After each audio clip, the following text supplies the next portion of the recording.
Stand by, we're up to speed.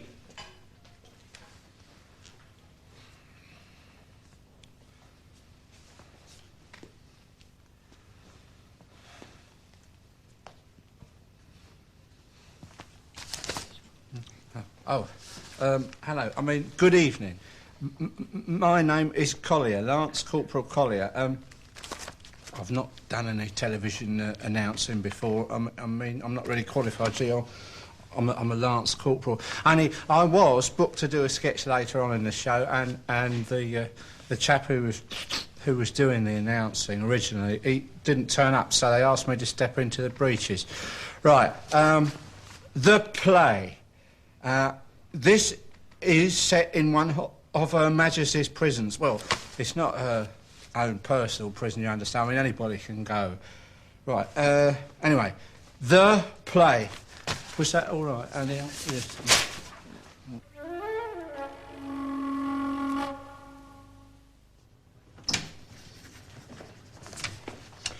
Prisoner to see that. Send him up, Robinson. What?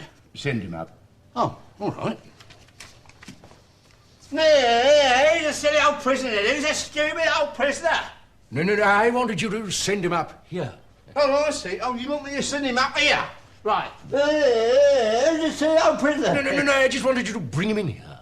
Oh, and you'll send him up? No. I don't follow this at all. Just get him in here. And he'll send you up? No. I should hope not. I hope he's not expecting to send me up. No. Oh, I see.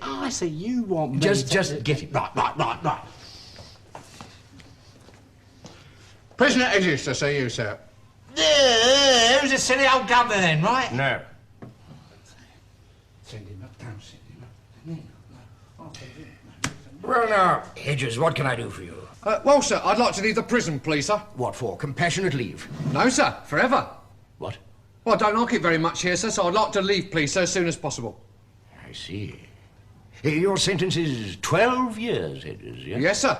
And how long have you done? 3 days, sir. 3 days. And a bit. And I didn't like them very much, sir, so I'd like to leave right away, please, sir. What in particular didn't you like? Oh, well, sir, they lock you up in a cell. And when I asked the waiter if he'd bring me a gin and tonic, he wouldn't. The guard. Yeah, and then I asked the waiter if he'd bring me the a la carte menu, and he still wouldn't. The guard. What? No, he is a guard, not a waiter. Oh, so how'd you get room service? You don't get room service. There isn't any room service. There's no room service? No, it's a prison. Yeah. Well, anyway, I asked the guard Yeah. if I could go and see my girlfriend, because I've been 3 days without it, and he said no. I had to stay locked up in my cell for 12 years. Yes. Well, blimey, it's unhealthy. So I'd like to leave, please. Yes, I'm afraid you can't. Oh, well, can I have some girls sent in? No. Well, can I go out with men? No, it's illegal. You can get sent to prison for it in here. Oh, this is ridiculous. Hedges, society has decreed that provided it knows nothing about it, we can do what we like with you. You're paying your debt to the English public school system. Most of them were very like this. Well, you made the point? Yeah, I certainly need a saying. You should be 1 or 2 letters. Yeah, probably abusive. Usually are, aren't they? Yeah, you going up the club? Well, I'd love to. Yeah. Should get a porridge out of this, though, eh? What do you think? I've got Martin's phone, right? Make sure he watches it. No, well, you see, the thing is, I don't usually do this. You see, I'm a Lance Corporal. And I know how to strip, clean and maintain a Bren gun, for instance. But, I mean, they don't teach you anything about television announcing in the army. I mean, maybe they should. You never know.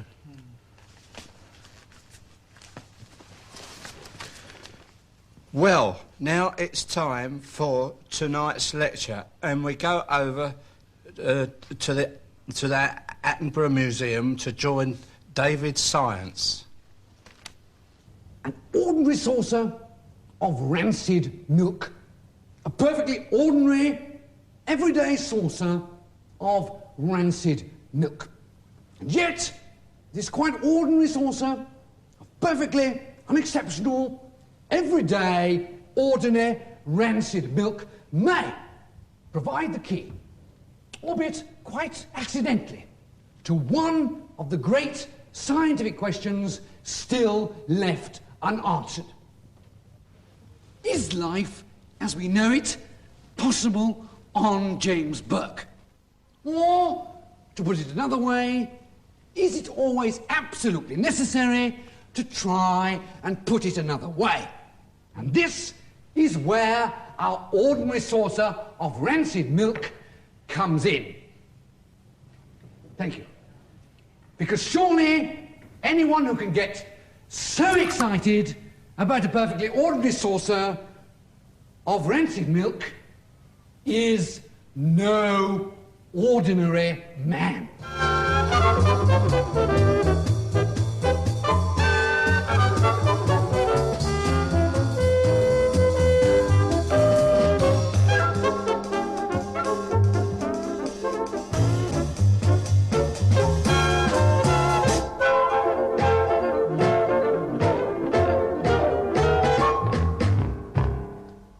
Good evening and hello again. A perfectly ordinary looking chair. Or is it? Yes, it is, and I'm going to sit on it. There, that's better.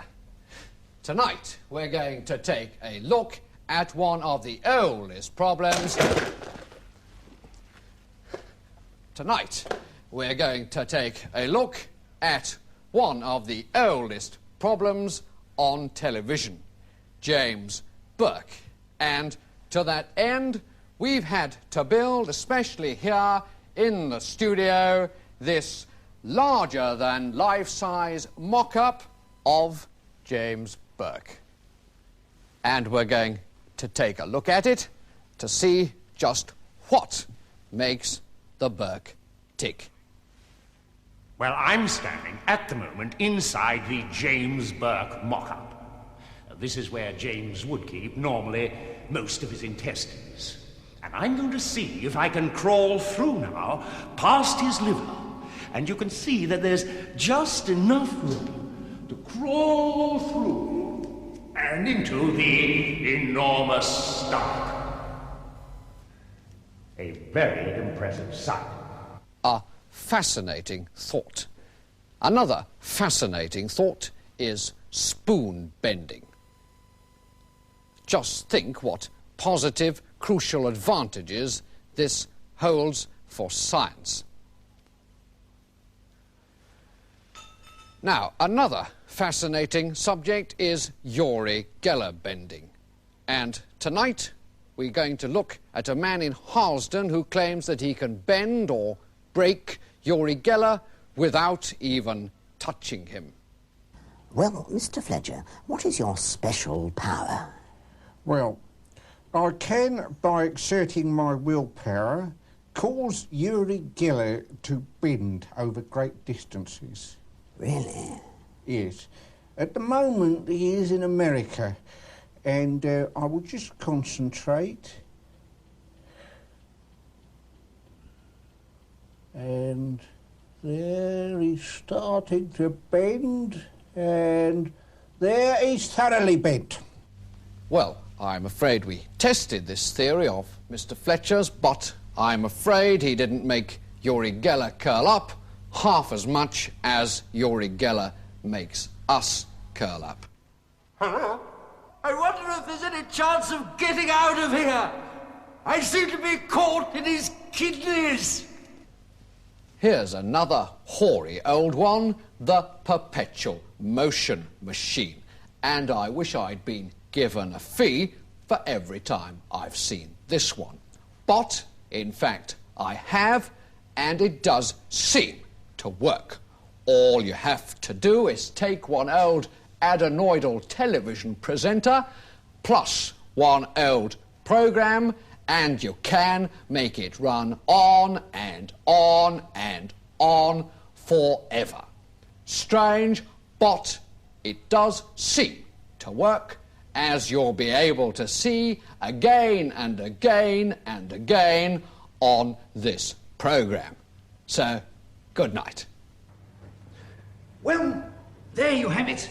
On the one hand, a perfectly ordinary saucer of rancid milk, and on the other, a perfectly ordinary James Burke. Scientifically unlikely, sociologically disastrous, and yet statistically accurate. Well, next week I shall be in a box at the Natural History Museum, and so somebody else will be here to do the programme. So until then, Good night.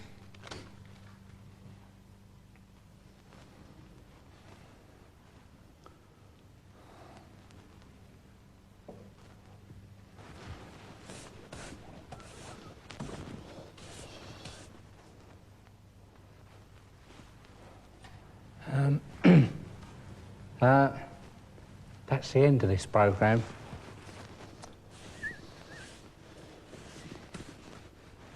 Look, he's gone away now. It's the end of the programme. He's finished. Look, you really ought to stop. I mean, he's gone home now. He's gone. That is the end of the programme. It's finished.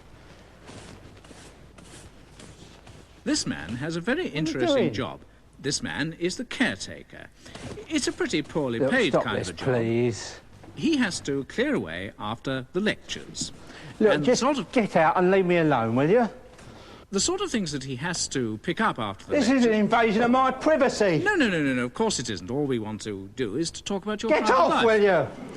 What makes this man so suspicious of answering questions on Look, film? please, just go away and leave me alone. The show is over. Can't you understand? Why is he so reluctant to answer a few simple questions about his way of life? I have finished. He's finished. The theatre, the lecture room is finished. It's all empty now. Will you please go away? It's the kind of It's an suspiciousness... absolute invasion of my privacy, as I've said before. And as I said before, my dear fellow, it's not an invasion of your privacy. Now, come back. Don't be silly. I mean, we're from the BBC. Will you... Look, please. Not everybody gets the chance to talk about the cameras, you know. I'm a private person. Can't you It's very understand odd indeed that? that he quite I'm clearly not a refuses to performer. talk about his job. Look, stop filming, will you? Look, I told you in there, I've nothing to do with it. These people here are making a documentary about this man here against his will. Ought they be allowed to get away with this, or should there be some kind of law respecting his privacy? This is the subject of This man here is making a documentary about these people here invading the privacy of that man there by making a documentary. And this, shove off. And this highlights a growing problem here to go away. A growing problem here today. Too many documentaries, not enough subjects. Here, in the headquarters of BBC's documentary department, documentaries are being made every few minutes. But let's not talk about that, because right now, I want to sing. I give myself to you, for I know I've so much to give. And when I'm feeling this way, there's just one thing I gotta say. Believe me, darling, believe me, I'm incredible. Whenever life becomes inedible, you know you can rely on me to provide an alternative recipe. Innocent moments of boredom can corrupt you. There are so many bestial things to get up to. The world is a manifestation of you and me. Every star in the sky, every drop in the sea. Open your eyes to the energy of ugliness. It's the same thing as beauty, all things being equal.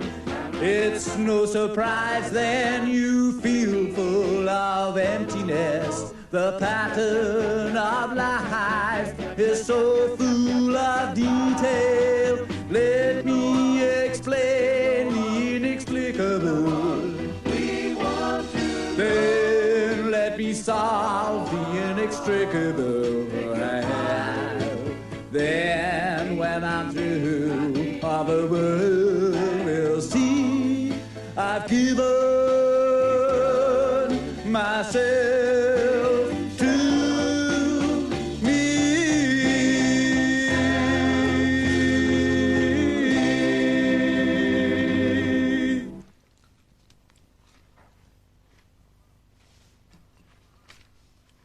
Well, now it's time for our popular game of avarice and greed, husband and wife.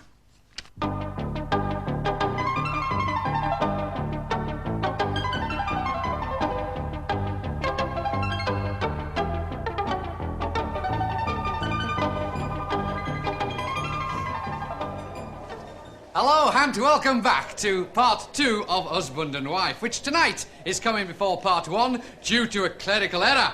Well, at the end of part 1, as you'll find out in a moment, we had 2 couples locked in the soundproof booth with a chance to win a holiday in Bermuda plus a choice of weapons. And let's just see who has won.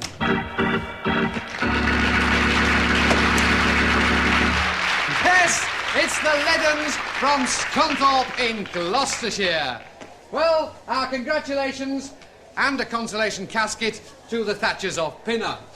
Well, this is fun. And remember, the violence is only in fun. There is no personal malice in any of it. I just wanted to say that because there have been 1 or 2 critical comments, and I'm sure the relatives of the Thatchers of Pinner bear no grudges against the Lucky Killers. We have to say that because the gutter press has been particularly strong with us. Well, can we have our first contestants, please, from Bletchley, near Rotterdam. And their names, Rex, are Mr. and Mrs. Turbot.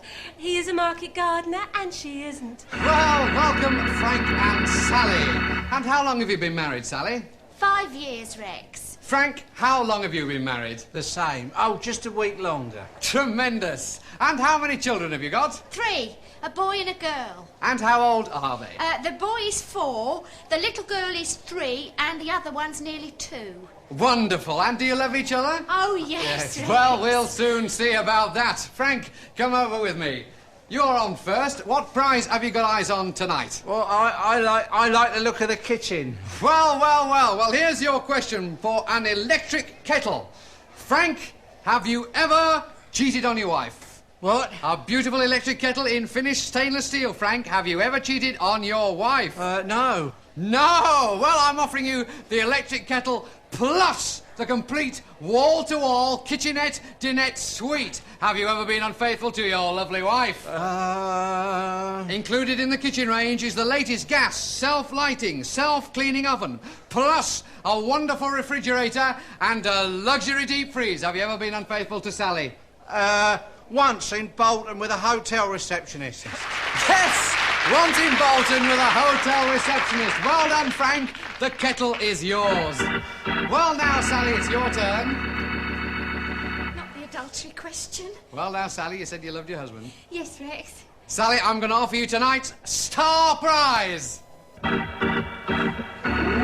Ford Cortina, plus a complete luxury semi-detached house, fully furnished throughout. And I'm offering you all this, Sally, for a divorce. Oh, dear. The house and the car for bye-bye Frank. Oh, heavens. Remember, he was unfaithful to you. Yeah, but I love him. You love him. Well, what should she do, audience? I can't. I'll take the divorce. Well done, she'll take the divorce. Well done, Sally. You've turned down your husband for tonight's star prize, the house and the Ford Cortina. And that's the end of part 2. In part 1, as you'll see in a moment, Keith Wrigley is in the marital hot seat, Janice Wrigley is at the controls of the electric chair, and remember, the higher the current, the more money she gets. So, the louder the screams, the better, but remember, it's all in fun. So, that's the end of part 1, so until next week, bye from us!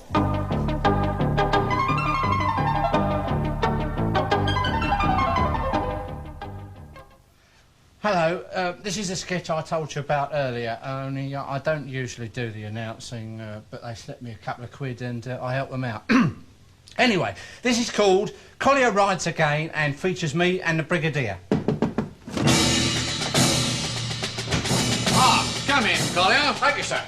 Now then, Collier, I had rather a lot of trouble with you in a sketch in the last series. Oh, really, sir? And quite frankly, it surprises me they've brought you back at all. Yes, sir. Indeed, there were 1 or 2 complaints about your character. Oh, I'm sorry, sir. Although my character came out of it rather well. Oh, congratulations, sir. Shut up.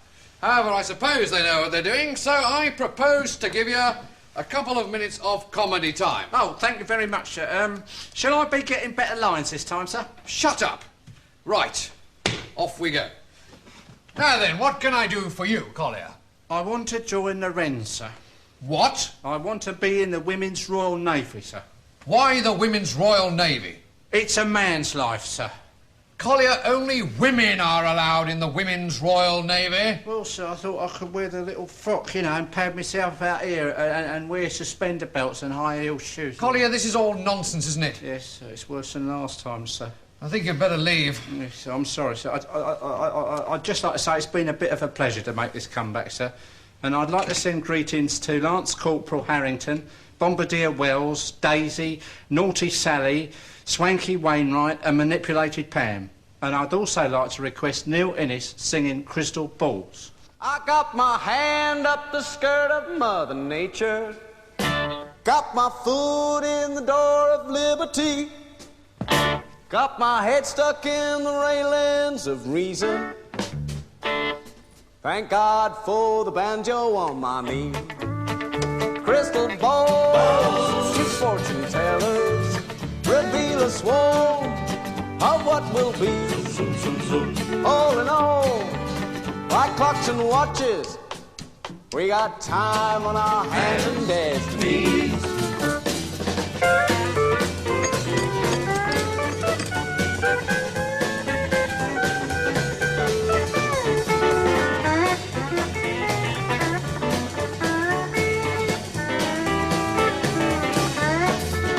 I've heard the squeal of tires around a corner.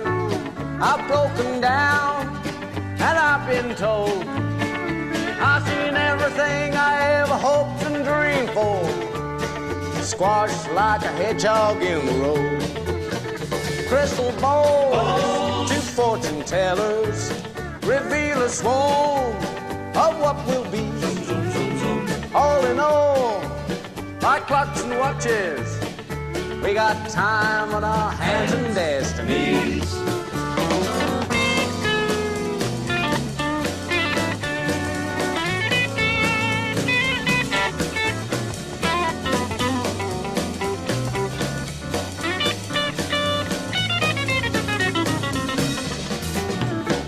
Just give me wide open spaces and clean living, as long as I've a banjo to pluck.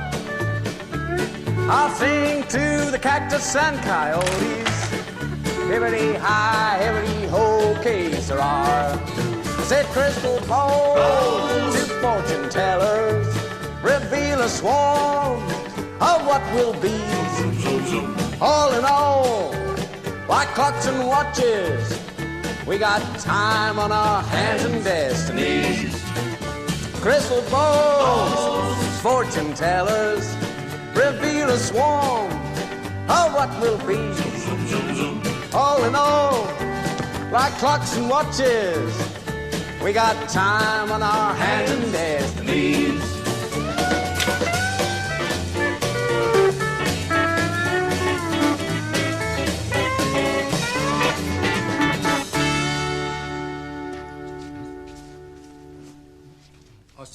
I see. Yeah, there's a bit more apparently. Oh, so, yeah. Yes. This is set in a smart restaurant vestibule.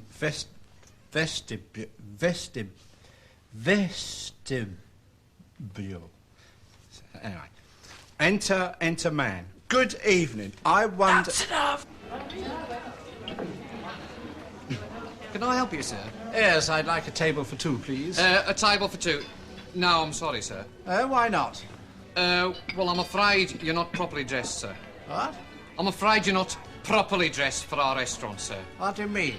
Well, we do insist on all our clients wearing a tie. But I am wearing a tie. The restaurant's tie, sir. It's just a silly convention, sir, but it is a rule of the house, and I couldn't possibly let you in without one. Well, do you think I could possibly borrow one? Well, it's not a very nice tie, sir. Never mind. Well, in fact, it's rather a dreadful tie, sir. Well, never mind, we're rather hungry. McNaughton, the tie, please. Thank you. It isn't a very nice tie, is it? No, sir, it's perfectly awful. Is this lady with you, sir? Yes, it's my wife. Might I ask her to take off her dress? I beg your pardon? Would you mind very much removing the dress, please, madam? Whatever for? Well, we don't allow ladies in the restaurant in dresses like that. Why ever not? This is ridiculous. Look, sir, this is one of the finest places in the Midlands to eat. You're at perfect liberty to go and eat elsewhere dressed like that. But in our restaurant, sir, I'm afraid the management does insist that our clients are properly dressed. I see. What is wrong with this dress? It's a frock, sir. What? We do reserve the right to refuse admission to ladies in frocks, sir. If you would like to go with our Miss Thompson, she can arrange for something a little less frocky. I'm sorry about this, sir, but it's not me who makes the rules, and that's why I must ask you to take your trousers off. What? If you would just remove the trousers, sir. It's not me, sir, it's the other customer, sir. If I let one in, I have to let the lot in. And there are signs. The trousers? Yes, sir. And the shirt. Well, this is ridiculous. Why the shirt? Well, we do have a special dining garment, sir, if you'd care to put it on, McNaughton. This dining garment does ensure that your own clothing doesn't get stained by bits of food, or if you empty cheese over yourself, or spill wine, or perhaps throw up over yourself, then it doesn't matter at all. I might tell you that I am not in the habit of throwing up over myself in restaurants. Well, we wouldn't blame you if you did, sir. The food is very rich. Oh, that's wonderful, sir. Well, is this it? Just the hat.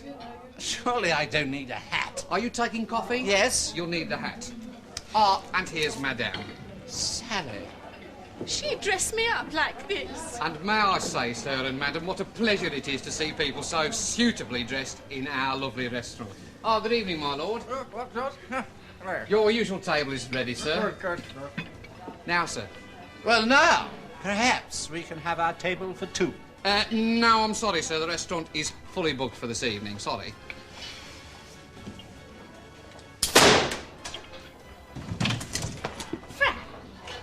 That was a little bit severe. Oh, yes, I'm sorry. I really must get out of this habit of killing people. You promised this morning. Bye, darling. Now remember... Yes, I'll try not to.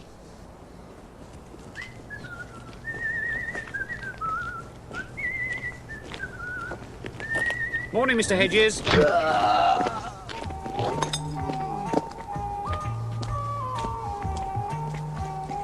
Ah, 3 letters for you this morning, Mr. Hitchins. Oh, thank you.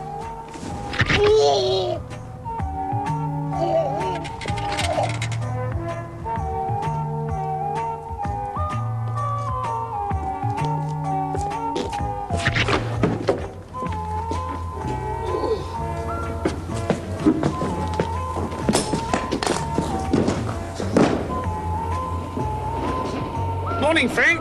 Morning, Ned.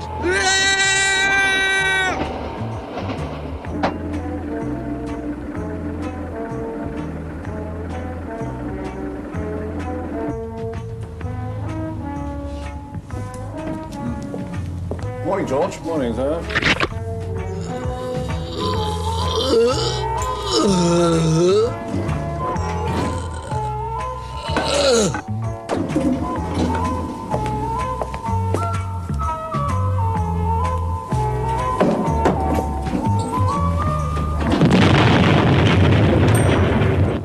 Anyway, darling, I really think I've got over the problem now. What would you like? Something else? Is the soup to your liking? I think probably.